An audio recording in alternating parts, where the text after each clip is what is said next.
मैंने कई लोगों से सुना था कि कभी भी किसी को सिर्फ दूर से देखकर या फिर सिर्फ उसके बारे में सुनकर उसके बारे में कोई भी थॉट नहीं बना लेना चाहिए। वो दिन मेरी लाइफ का सबसे अलग दिन था। मुझे इसका आइडिया ही नहीं था कि जो यात्रा मैं मंक टोशिन के साथ शुरू कर रहा हूँ वो प्लान का हिस्सा नहीं था, यानी कि सिर्फ कुछ ही दिनों की यात्रा थी। लेकिन फिर कुछ ऐसा हुआ कि मेरा इरादा खुद ही बदल गया। रास्ते में चलते हुए हमने कई लोगों को देखा, उनसे बातें की और फिर बदलते मौसम और भारी बारिश के चलते सिर छुपाने को एक जगह ढूंढी। जिस जगह हम रुके वहाँ हमारी मुलाकात मेहरा जी से हुई, जो पेशे से उसी गेस्ट हाउस में मैनेजर थे। जहाँ सभी लोग बारिश के उस सुंदर नज़ारे का मज़ा ले रहे थे, वहीं मेहरा साहब कहीं खुद ही में गुम थे और उनके चेहरे की मायूसी साफ साफ नजर आ रही थी। इस पर मंक टोशिन ने उन्हें इस तरह से देखते हुए उनसे पूछा कि जहाँ सब मौसम को देखते हुए खुश हैं, वो कहाँ खोए हुए हैं और इतना परेशान क्यों दिख रहे हैं। तो कुछ बातों के बाद मेहरा साहब ने मुझे और मंक को अपनी परेशानी की वजह बताई। मैं जो भी करता हूँ उसमें कुछ ना कुछ गड़बड़ हो ही जाती है। इतनी तो मेहनत कर रहा हूँ, फिर भी अच्छी जॉब नहीं मिल रही है और ना ही ढंग से घर की ज़रूरत पूरी कर पा रहा हूँ। मेरी बीवी मेरे दोनों बच्चों के साथ अपना मन मार कर रहती है कि एक दिन तो सब सही हो जाएगा। ना मैं अच्छा पिता बन पाया और ना ही अच्छा पति। उनकी ये बात सुनकर मुझसे रहा नहीं गया और मैंने उनसे पूछ ही लिया कि वो कहीं और जॉब के लिए अप्लाई कर रहे हैं या नहीं। इस पर वो हमसे कहने लगे, इसका कोई फ़ायदा नहीं होगा, मुझे ज़्यादा सैलरी की जॉब नहीं मिल पाएगी, क्योंकि आजकल तो ये आसान नहीं है। इतनी महंगाई में छोटी से छोटी ज़रूरतों के लिए भी एक मोटी रकम चुकानी होती है। ऐसे कैसे लाइफ चलेगी।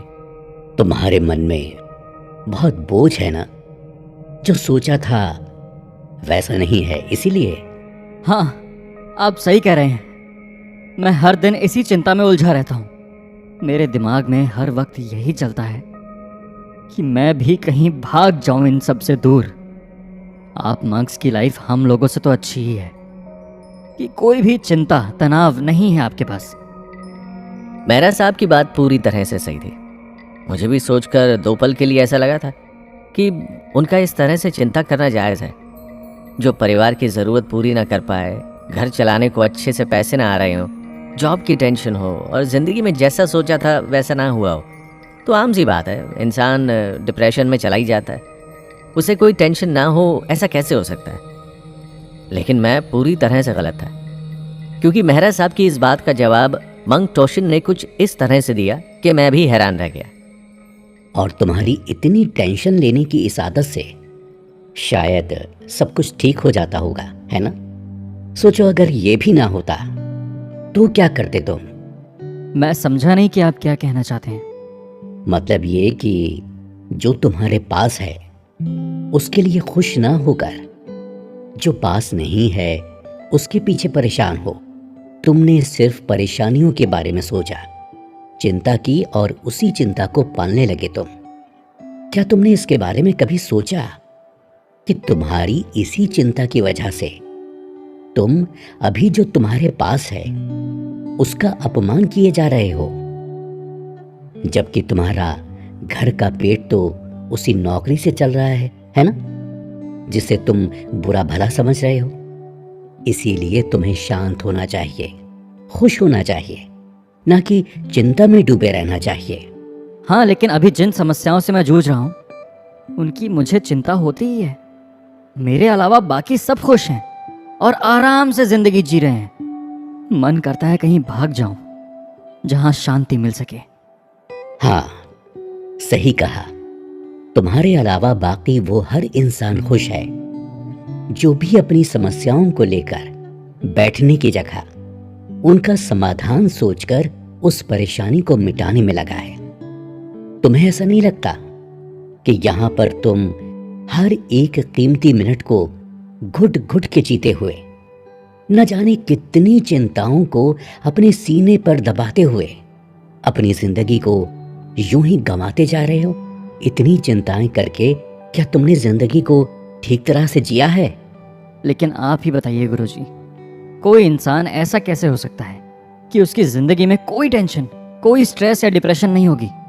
हाँ, मैं मानता हूँ कि आप इस सांस्कारिक जीवन से दूर हैं, लेकिन जो इस संसार में ही फंसे हुए हैं और जो अपनी जिम्मेदारियों को अंत तक निभाना चाहते हैं, उन सबकी जिंदगी में इतनी टेंशन है कि हर कोई लगभग मेरे जैसा ही है।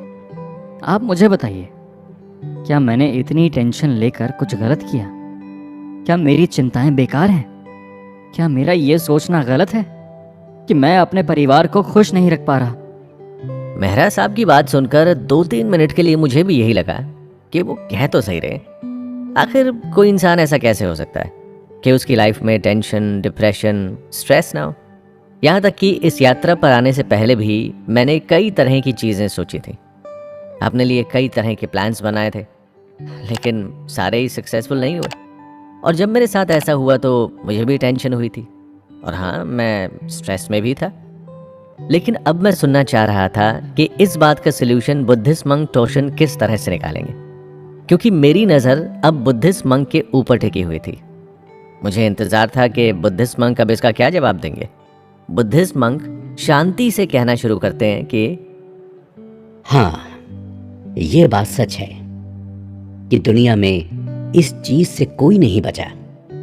मैं मानता हूं कि सांसारिक जीवन के अंदर तनाव होता है, चिंताएं होती हैं, लेकिन ऐसा तो नहीं कि सन्यासी बन जाने से या साधु बन जाने से जीवन की सारी समस्याएं खत्म हो जाती हैं। हमें भी कई तरह की चिंताएं होती हैं, लेकिन हम तुम्हारी तरह इन चिंताओं को पाल कर नहीं रखते। मतलब मैं समझा नहीं गुरुजी। देखो, सिर्फ तुम ही नहीं हो दुनिया में जिसके पास कोई टेंशन या तनाव है। एक छोटा बच्चा भी टेंशन में जी रहा होता है।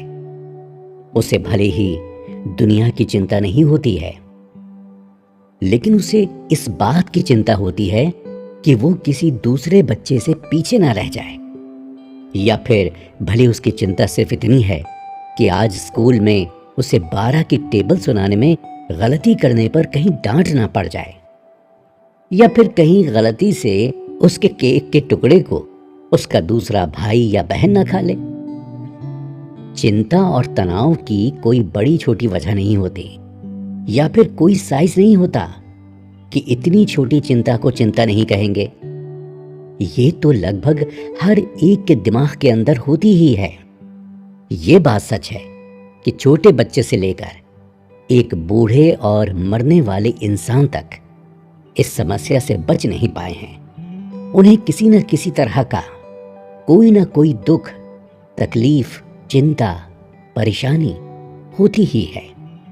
लेकिन इसका मतलब ये तो नहीं कि उसे लेकर बस उलझे रहें। जब भी कोई परेशानी हमारे पास आती है तो वो हमारे पास ज्यादा देर टिक नहीं पाती, क्योंकि हम उसे मिटाने के लिए कोशिश करने लगते हैं और जो भी परेशानी है उसका समाधान ढूंढने लगते हैं। अगर तुम्हारी भाषा में कहूं तो तुम्हारी हर प्रॉब्लम का सॉल्यूशन तुम निकाल सकते हो, बजाय इसके कि उस परेशानी को अपने दिल और दिमाग और साथ ही अपने शरीर के अंदर घर देने से और उसे हर दिन चिंता देते हुए पाल कर बड़ा करने से कहीं ज्यादा बेहतर है कि तुम उस परेशानी के आने के बाद उसका समाधान निकालने की ओर अपना दिमाग लगाओ। देखो, चिंता चिता के जैसी होती है। ये तुम्हें लगातार जलाएगी और फिर जलाकर खाक कर देगी।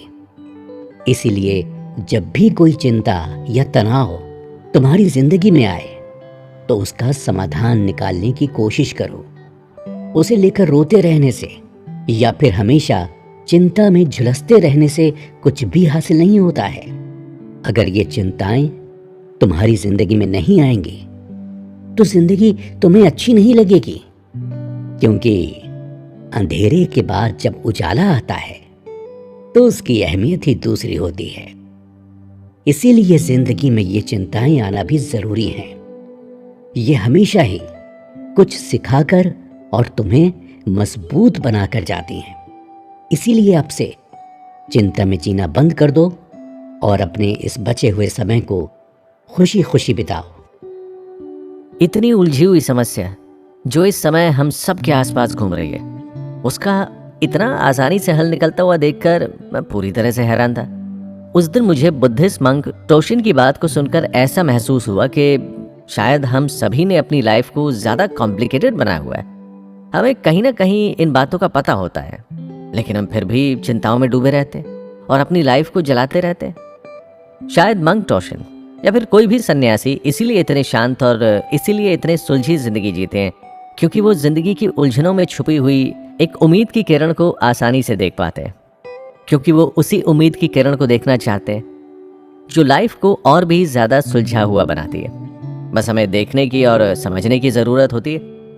बुद्धिस्ट मंक टोशिन के साथ रहते हुए मुझे धीरे धीरे ये फील होने लगा था कि मैं भी अपनी ज़िंदगी में शायद एक सुलझे रास्ते पर चलने लगा हूँ। उनसे बहुत कुछ सीखने को मिल रहा था और हमारी यात्रा हर एक दिन और भी ज़्यादा दिलचस्प होती जा रही थी। और फिर मैंने उनसे कुछ ऐसा सीखा जो लाइफ को लेकर मेरे नज़रिए को बदलने लगी थी।